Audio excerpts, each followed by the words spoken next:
Perang dagang belum usai, Donald Trump siapkan gelombang tarif baru.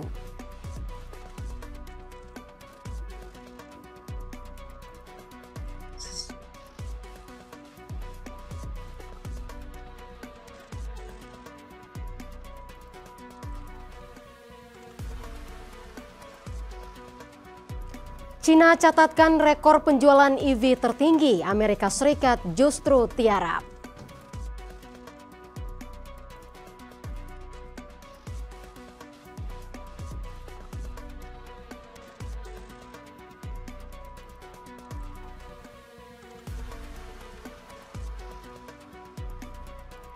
Donald Trump berencana gabung Israel serang Iran. Cina kecam Trump, kobarkan bara api.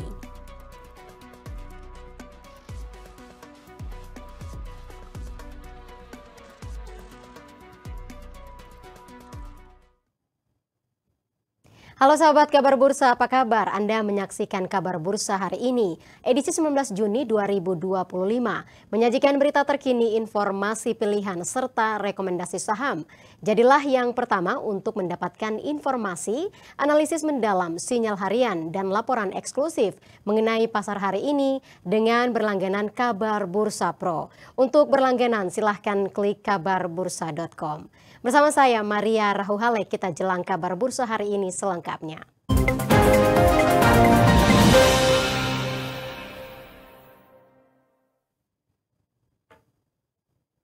Pemerintahan Trump tengah menggodok putaran baru untuk tarif. Pihaknya menargetkan sektor-sektor penting bagi keamanan nasional, termasuk semikonduktor, farmasi, dan mineral kritis. Sementara Amerika Serikat diprediksi akan mempertahankan tarif tinggi terhadap ASEAN demi berantas praktik transshipment oleh China. Presiden Amerika Serikat Donald Trump memacu rentetan tarif lain. Putaran baru terkait tarif pun tengah dimatangkan. Pemerintahan Trump menargetkan sektor-sektor penting bagi keamanan nasional, termasuk semikonduktor, farmasi, dan mineral kritis.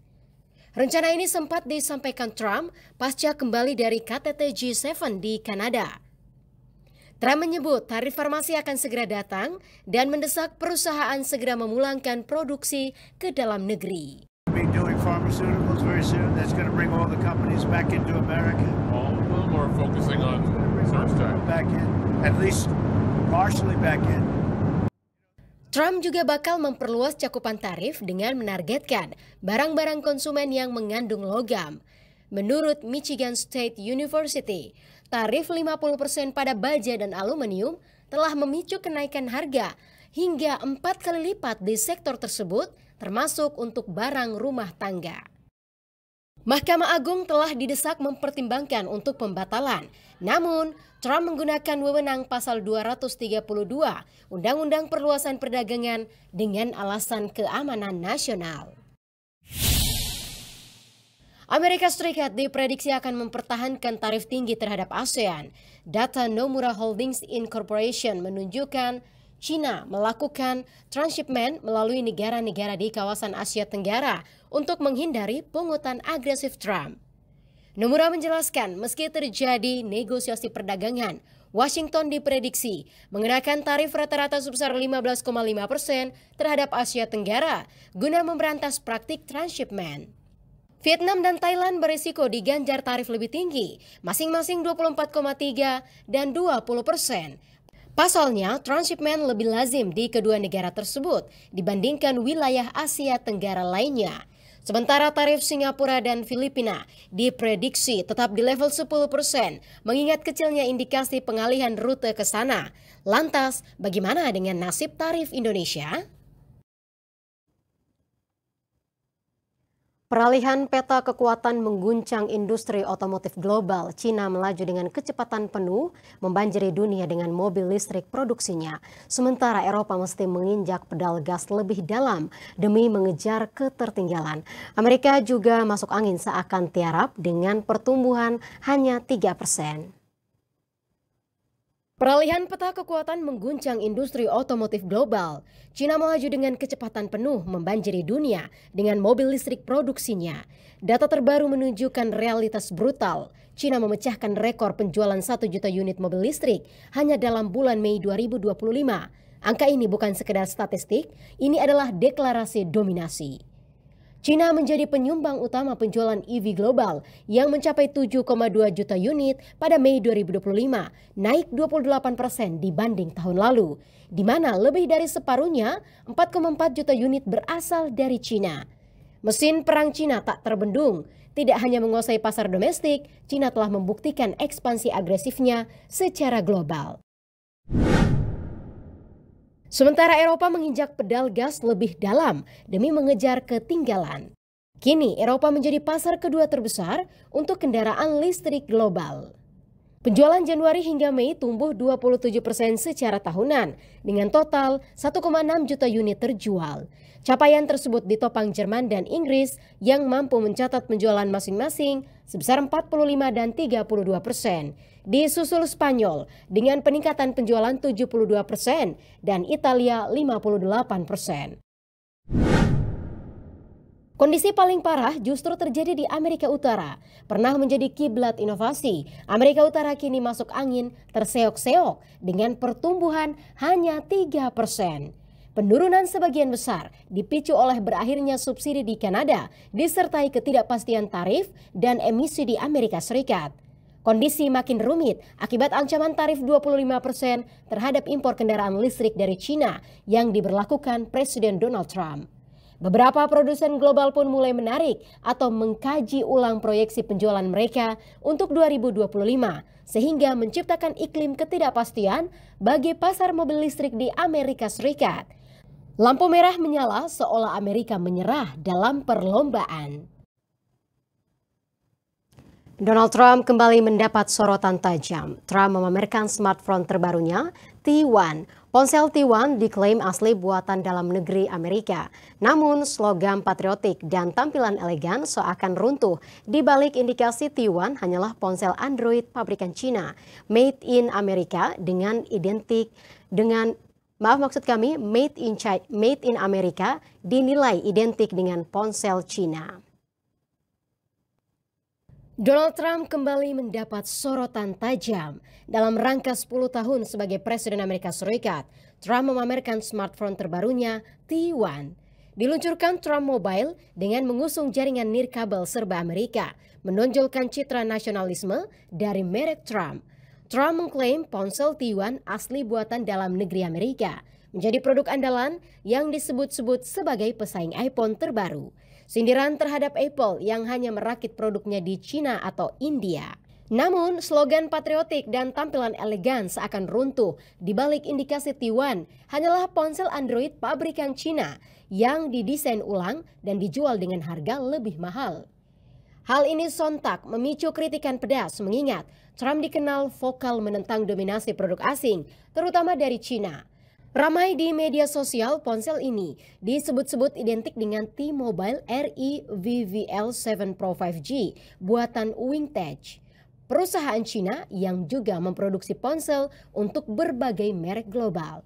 Ironisnya, produk asli hanya dijual sekitar $180, sementara T1 dibanderol $499 Amerika.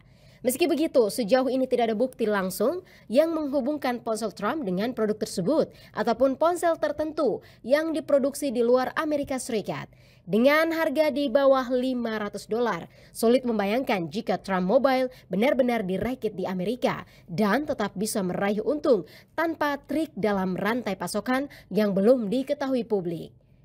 Faktanya, membangun pabrik ponsel di Amerika membutuhkan dana besar, waktu lama, dan tenaga terampil yang tidak mudah didapat. Bahkan perusahaan teknologi terbesar Apple masih mengandalkan perakitan di Asia karena efisiensi dan infrastruktur yang lebih siap.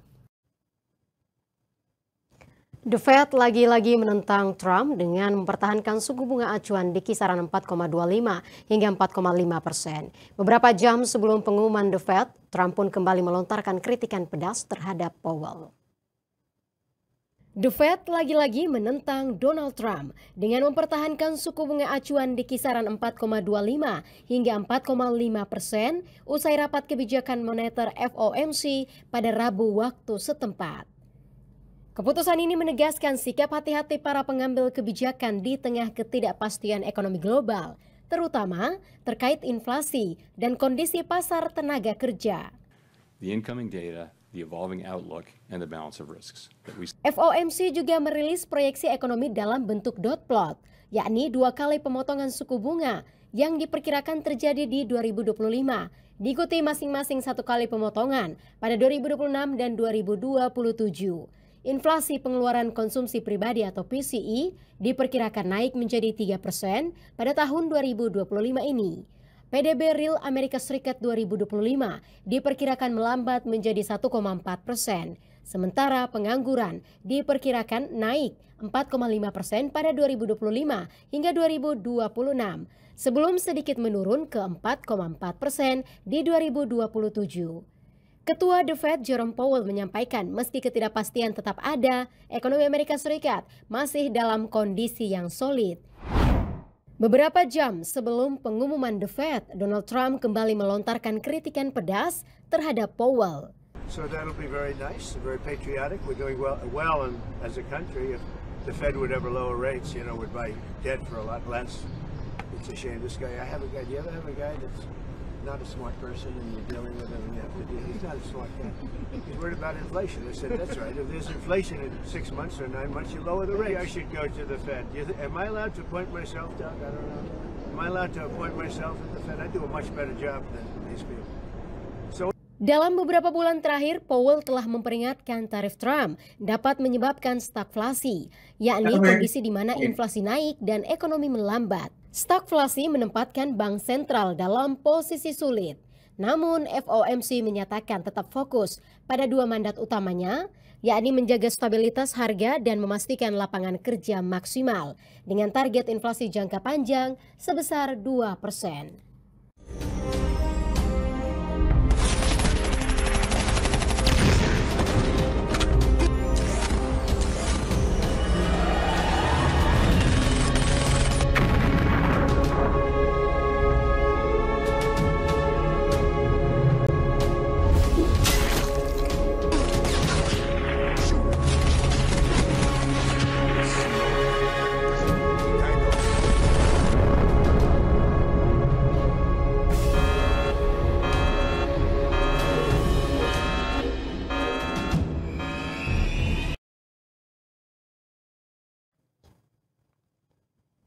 Ketegangan meningkat, sumber Gedung Putih mengungkap Trump telah menyetujui rencana serangan terhadap Iran. Sementara angkatan bersenjata Iran menghantam Israel dengan gelombang rudal tipe terbaru dengan daya ledak lebih mematikan.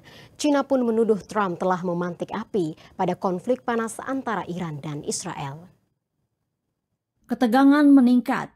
Sumber Gedung Putih mengungkap Trump memberitahu para penasihatnya pada Selasa waktu setempat ia telah menyetujui rencana serangan terhadap Iran. Fasilitas pengayaan uranium Iran menjadi target utama Amerika Serikat. Tetapi Trump masih menunda perencanaan tersebut sambil melihat apakah Iran akan menghentikan program nuklirnya. Saat dikonfirmasi, kemungkinan Amerika dan Israel akan mengeroyok Iran dan Trump kembali menyampaikan pernyataan ambigu. But would you say you're You don't know that I'm closer going to even to do wanting it. to You get don't know. I involved? may do it. I may not do it. I mean, nobody knows what I'm going to do. I can tell you this. I have ideas as to what to do, but I haven't made a final. I like to make the final decision 1 second before it's due, because things change. I mean, especially with war, things change with war. Saat ini Washington telah mengerahkan banyak aset tempur ke Timur Tengah. Trump juga telah mendesak Iran untuk menyerah tanpa syarat. Bahkan, Trump sesumbar mengatakan Khamenei adalah target yang mudah. Pernyataan ini kian menguatkan indikasi intervensi Amerika dalam perang Iran dan Israel. Pemimpin tertinggi Iran, Ayatollah Ali Khamenei, mengatakan negaranya tidak akan pernah menyerah. Khamenei memperingatkan Amerika Serikat akan menghadapi kehancuran jika melakukan intervensi mendukung sekutunya. Angkatan bersenjata Iran menghantam Israel dengan gelombang rudal tipe terbaru. Kamis dini hari, kumpulan rudal Sijil mengguncang Al-Quds dan Tel Aviv. Rudal tersebut perdana digunakan pada fase ke-12 operasi True Promise the Threat terhadap Israel. Peluncuran rudal Sijil diklaim memiliki jangkauan hingga 6.000 km dengan daya ledak lebih mematikan. Korps Garda Revolusi Iran atau IRGC mengklaim telah menghancurkan sistem pertahanan Israel di seluruh Palestina yang diduduki. IRGC juga menegaskan akan meluncurkan serangan rudal secara terus-menerus ke wilayah pendudukan Palestina. Realisasi janji mantan kepala IRGC, Hussein Salami, yang bersumpah Iran akan membuka gerbang neraka atas aksi kejahatan kaum Zionis. Tembakan rudal Iran telah mengubur pemukim dan tentara Zionis di dalam bunker. Dihujani rudal, Iran bertubi-tubi. Sistem pertahanan Israel diperkirakan hanya bisa bertahan 12 hari lagi. Sejak perang dimulai, sumber militer Iran memperkirakan lebih dari 440 rudal telah diluncurkan ke Israel. China menuduh Donald Trump memantik api pada konflik panas antara Iran dan Israel. Tudingan muncul setelah Trump memperingatkan penduduk Teheran untuk segera mengungsi. 中东地区局势再度骤然升温，不符合任何一方的利益，拱火浇油，威胁施压，无助于推动局势缓和，只会激化矛盾，扩大冲突。 China mengkritik ancaman Trump terhadap Iran dapat memperburuk kondisi di Timur Tengah. China menyerukan kekhawatiran serius terkait eskalasi konflik antara Israel dan Iran. China pun mendesak pihak-pihak terkait, terutama negara dengan pengaruh khusus terhadap Israel, untuk mengambil tanggung jawab yang semestinya dan mengambil tindakan segera demi mencegah konflik yang lebih luas.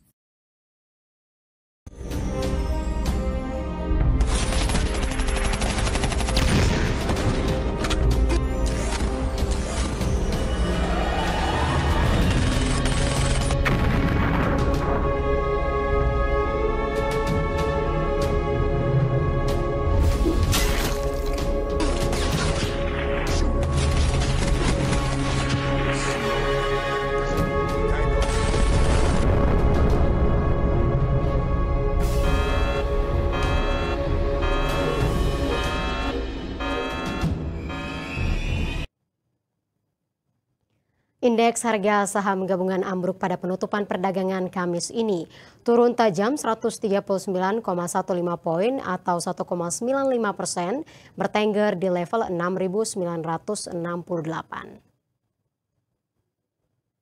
Gejolak pasar dipicu meningkatnya ketegangan geopolitik akibat potensi serangan militer Amerika Serikat terhadap Iran.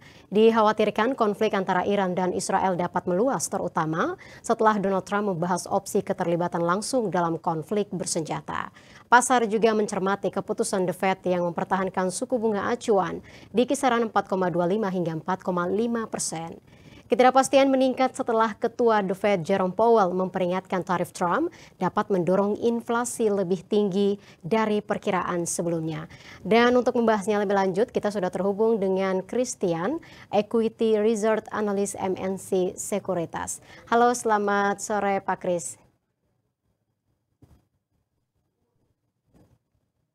Halo, selamat sore Pak Kris. Halo, selamat sore Mbak.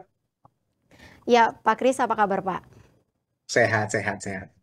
Ya Pak Kris, ini kita langsung saja, ini IHSG terus melemah sejak kemarin. Sebenarnya apa sentimen utama yang menyeret IHSG untuk terus merah Pak?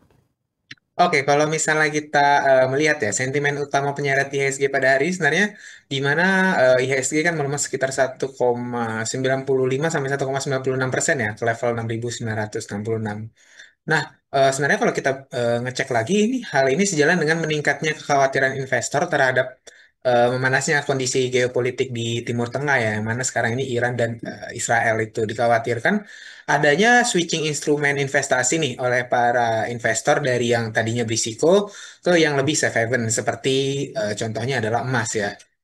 Nah, dengan memanasnya kondisi geopolitik Timur Tengah juga dan masa henti yang kita lihat sementara untuk perang dagang, hal tersebut membuat The Fed ini akan menahan suku bunga acuannya, dan The Fed juga kemarin memproyeksikan ya ekonomi Amerika itu tumbuh di 1,4% kalau saya nggak salah. Dan kita juga melihat JP Morgan juga menilai bahwa dampak dari kenaikan tarif yang kemarin sempat terjadi ya di awal tahun itu sudah mulai terlihat dan sudah mulai terasa di sekarang ini, tercermin dari penurunan aktivitas ekonomi seperti produksi industri yang turun sekitar 0,2% dan penjualan retail yang melemah sekitar 0,9%. Dan kita juga melihat ada data pembangunan rumah baru, ini menunjukkan penurunan nih, ke level terendah dalam 5 tahun terakhir sekitar 1,26 juta unit pada bulan Mei 2025 kemarin. Jadi banyak sentimen-sentimen penyeret IHSG, tetapi yang paling utama saat ini mungkin lebih ke kondisi geopolitik di Timur Tengah itu sendiri. Chris, menurut Anda sejauh mana isu Amerika Serikat akan bergabung dengan Israel untuk melawan Iran terhadap kejatuhan IHSG sendiri?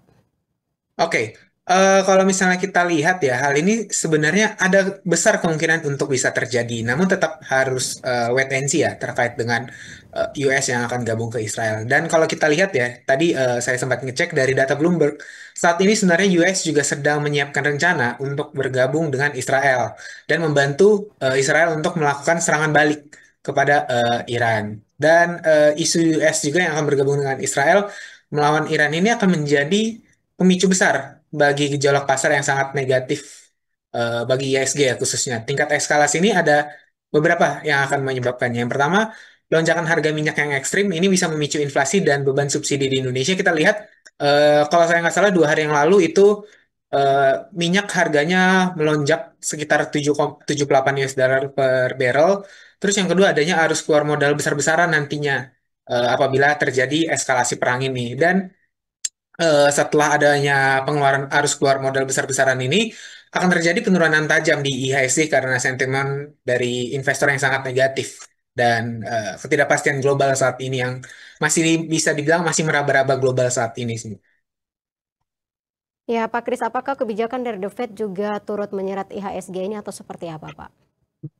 Oke, seperti yang kita ketahui, sebenarnya hal ini bisa saja menjadi penyeret IHSG. The Fed menjadi penyeret IHSG, akan tetapi tidak menjadi hal yang paling utama. Artinya tidak menjadi hal yang paling major untuk penyeret IHSG. Seperti yang kita ketahui, The Fed kan mempertahankan FFR dan menyampaikan ya pendekatan bergantung pada data, di mana juga nanti imbal hasil Treasury US ditutup relatif stabil dengan investor sebenarnya masih mengantisipasi 2 kali pemangkasan suku bunga oleh The Fed sampai dengan nanti di bulan September 2025. Dan ini sebenarnya menjadi angin segar ya, dalam kutip menjadi angin segar jangka pendek nih bagi pasar keuangan Indonesia yang bisa meredakan tekanan terhadap rupiah dan bisa mendukung arus masuk portofolio investasi di Indonesia itu sendiri. Sebaiknya harus diantisipasi oleh para investor dan trader dalam kondisi yang seperti ini, Pak. Oke, mungkin investor ini saat ini perlu berhati-hati ya terhadap instrumen yang sangat volatile. Dan paling utama itu adalah investor jangan panik selling ya saat ini dengan kondisi yang seperti ini. Karena kondisi yang seperti ini juga pernah terjadi pada bulan Januari Februari tahun awal tahun ya. Dan mungkin investor bisa mulai melakukan diversifikasi investasi ke yang lagi di safe haven ya, seperti emas itu kan salah satu instrumen yang safe haven, mengingat pada awal tahun atau pada pertengahan tahun kemarin, pada pertengahan tahun ini juga harga emas naik karena adanya switching ke safe haven. Dan pasti utamanya kalau memang mau bermain tetap di saham, memilih saham-saham yang valuasinya cukup murah. Karena kalau misalnya kita lihat juga saham-saham di Indonesia ini saat ini dalam kondisi yang terdiskon, begitu Mbak. Jadi yang lebih memilih saham yang terdiskon tapi bisa blue chip, tapi kita juga harus lihat valuasinya seperti apa. Kalau misalnya valuasinya cukup mahal, sebaiknya tidak perlu dihindarin saham yang valuasinya mahal. Ya, baik Pak Kris, ini kan efek dari perang dagang juga tampaknya masih membayangi gejolak pasar di tanah air. Nah, kira-kira menurut analisis Anda, apa yang akan terjadi ke depan ini seperti apa?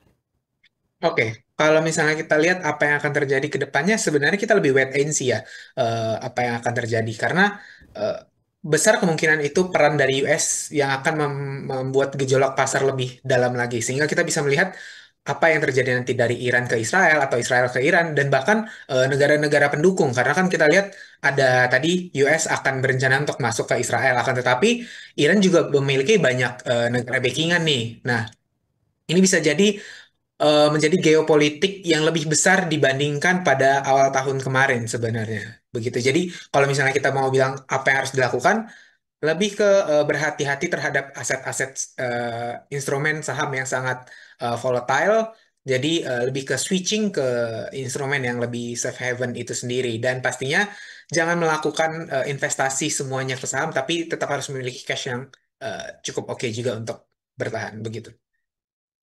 Baik Pak Kris, ini saham apa saja yang sebaiknya harus diwaspadai maupun yang bisa direkomendasikan bagi sahabat kabar bursa untuk perdagangan esok hari? Oke, mungkin untuk rekomendasi saham ya, yang pertama itu ada nanti dari Indosat atau ISAT, itu resistennya itu di 2190 dan di 2010 dengan TP-nya itu 2260 dan 2320. Yang kedua itu ada rekomendasi dari Ratu, ini supportnya itu di sekitar 6550 dan resistennya itu di 7825.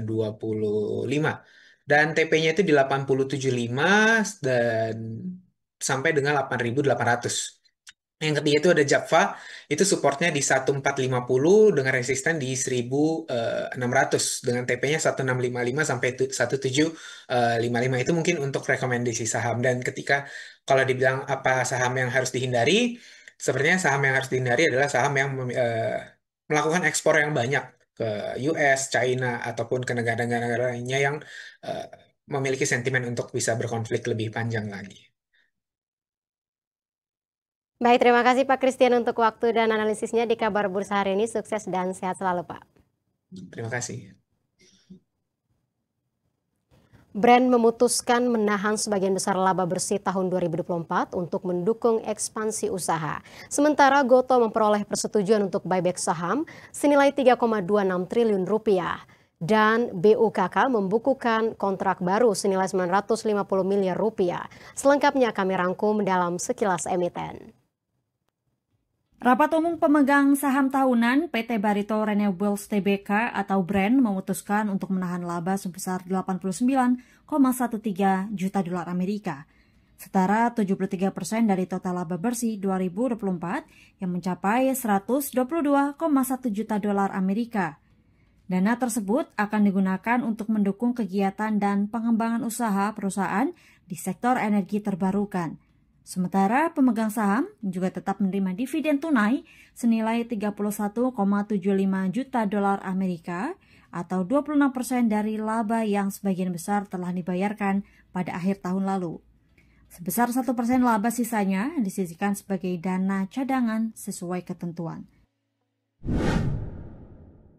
Di tengah tekanan pasar, emiten teknologi Gotoh mengumumkan langkah strategis besar dalam rapat umum pemegang saham tahunan dan luar biasa.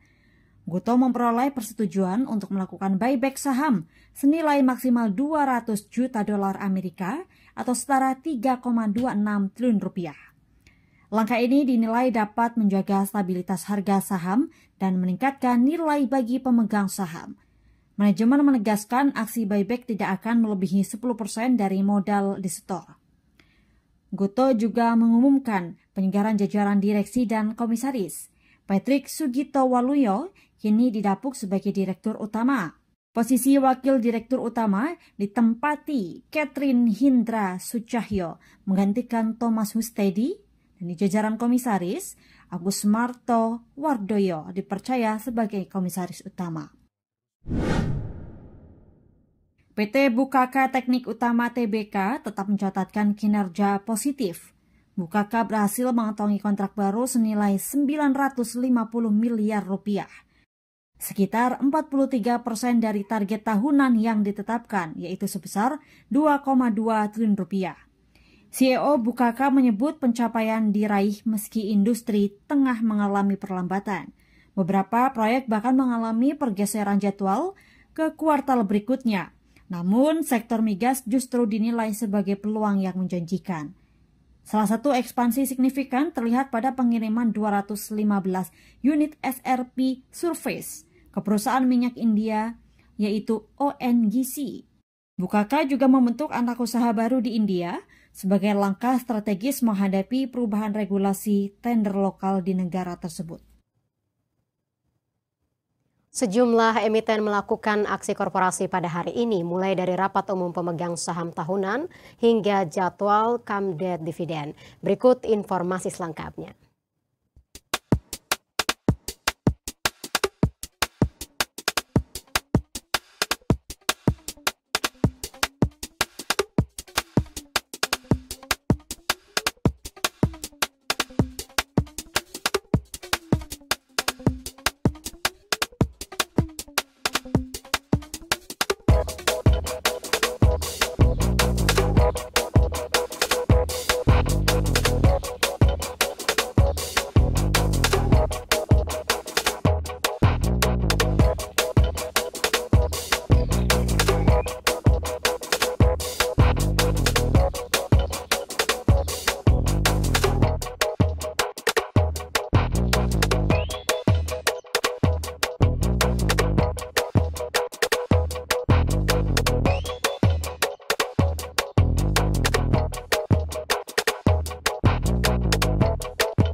Neta Auto, salah satu merek otomotif Cina, terus diterpa kabar miring, kebangkrutan dan krisis hingga mengakibatkan konflik di pihak manajemen.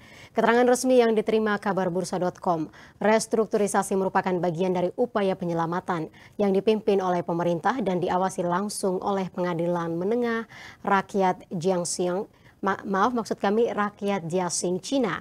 Dan untuk membahasnya lebih lanjut, langsung saja kita berbincang dengan asisten redaktur Citra Dara. Halo, selamat sore Citra. Selamat sore Maria. Ya, Citra, ini sebenarnya kalau menurut catatan redaksi, apa sih yang menjadi penyebab dari krisis Neta ini? Oke, pertama penyebab dari masalah Neta ini sebenarnya kompleks ya. Pertama karena memang kondisi global itu sedang tidak baik-baik saja, dan kemudian yang kedua adalah masalah persaingan global, persaingan antara merek-merek Cina kan saat ini tumbuh banyak ya, terus kemudian sehingga berakibat pada masalah penjualan, dan kemudian masalah berikutnya adalah masalah kendala dalam pembayaran utang, tapi yang paling umum adalah masalah penjualan. Pada tahun 2022 ketika pada puncaknya Neta berhasil menjual 152.000 dan kemudian anjlok pada tahun 2023 dengan penjualan sebesar 127.000, dan tahun 2024 ini sendiri Neta hanya menjual 64.000 dan penurunannya cukup signifikan ya, jauh sekali. Nah, ini yang mengakibatkan Neta itu sendiri goyang. Di samping itu, hal yang memperparah adalah ketika di negara asalnya di Cina itu sendiri terjadi perang harga yang sangat kuat ya antara berbagai merek Cina. Mereka bersinggungan dan perang satu sama lain untuk saling menjatuhkan, dan pemerintah Cina sudah mengambil langkah untuk ini, artinya menertibkan perang harga yang terjadi di Cina, dan perang harga ini pun juga terjadi di Indonesia ya, sehingga saat di Indonesia sendiri Neta juga terdampak, saat ini sudah mulai kurang eksis lagi, begitu Maria. Ya, Citra, apakah dengan melakukan restrukturisasi ini sudah memberikan dampak yang positif terhadap Neta, atau seperti apa redaksi melihat hal ini? Sebenarnya upaya yang dilakukan Neta dalam hal restrukturisasi ini sebenarnya seperti pabrikan-pabrikan lainnya ya, seperti mendatangkan pimpinan baru, dan kemudian saat ini kan di Neta ini sendiri gagal membayar ya, artinya masih menunggak uang pembayaran kepada karyawan, dan bahkan pihak pengadilan di sana pun tidak dapat menagih karena memang tidak ada uang yang digunakan untuk membayar karyawan gitu. Kemudian upaya yang dilakukan lainnya adalah mendatangkan modal dengan kerjasama dengan CATL dan Huawei. Tapi ini kan masih berjalan ya, prosesnya masih berjalan, dan kemudian yang berikutnya adalah memastikan layanan purna jual ini tetap berjalan, karena Neta akan semakin terpuruk ketika layanan purna jual di berbagai daerah terbengkalai karena orang sudah terlanjur beli, tapi Neta di ujung kebangkrutan. Nah, bagaimana istilahnya masyarakat akan mempercayakan layanan purna jualnya? Jadi agar tidak bertambah parah, Neta harus melakukan menjaga agar layanan purna jual di berbagai tempat itu tidak terbengkalai. Begitu Maria. Untuk informasi selengkapnya bisa dilihat di mana ini, Citra? Oke, untuk melihat informasi selengkapnya bisa dibaca di kabarbursa.com, terutama di kanal otomotif ya. Ya, Citra, selain topik mengenai Neta tadi, apa saja sih yang menjadi top pencarian di portal Kabar Bursa hari ini? Saat ini yang menjadi pencarian paling tinggi adalah terkait dengan harga minyak akibat kenaikan harga minyak akibat perang Iran dan Israel itu sini. Gitu Maria. Baik, terima kasih Citra untuk waktunya. Selamat bertugas kembali. Anak Jenderal TNI kembali memimpin PLN. Darmawan Prasojo sah kembali ditunjuk sebagai Direktur Utama PT PLN Persero. PLN catatkan rekor pendapatan tertinggi dalam sejarah perseroan senilai lebih dari 500 triliun rupiah. Darmawan Prasojo sah kembali ditunjuk sebagai Direktur Utama PT PLN Persero. Ini menjadi penunjukan ketiga kalinya sejak rapat umum pemegang saham PLN 2021 lalu. Darmawan Prasojo akrab disapa Darmo, bukan orang baru di tubuh perusahaan setrum plat merah. Berawal diberi mandat sebagai Wakil Direktur Utama PLN pada Desember 2019, kemudian diangkat sebagai Direktur Utama PLN pada 6 Desember 2021. Darmo lahir di Magelang, Jawa Tengah pada 19 Oktober 1970. Ayahnya adalah Brigadir Jenderal Purnawirawan TNI, Dr. Andes Saja Muljorjo. PLN catatkan rekor pendapatan tertinggi dalam sejarah perseroan, membukukan laba bersih senilai 17,76 triliun rupiah sepanjang 2024. Perolehan laba tersebut seiring peningkatan pendapatan PLN sebesar 11,9% secara year on year menjadi 545,4 triliun rupiah. Kenaikan pendapatan utamanya ditopang penjualan tenaga listrik perseroan yang mencapai 306,22 terawatt hour, tumbuh 6,17% dibandingkan realisasi 2023. Capaian ini juga setara 102,08% dari target yang ditetapkan pemerintah sebesar 299,99 TWh. Secara nilai, pendapatan dari penjualan listrik mencapai 353,17 triliun rupiah, meningkat dari 333,19 triliun pada tahun sebelumnya. Penjualan listrik didominasi sektor rumah tangga sebesar 43%, disusul sektor industri 30%, sektor bisnis 19%, dan sektor lainnya 8%. Dan sahabat, sajian tadi menjadi penutup kabar bursa hari ini.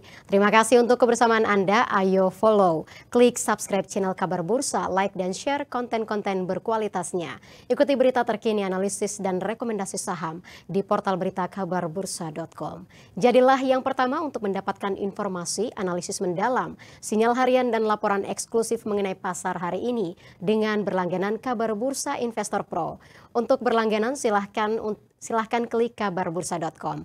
Mewakili seluruh kru yang bertugas, saya Maria Rahuhalek, pamit undur diri, sampai jumpa.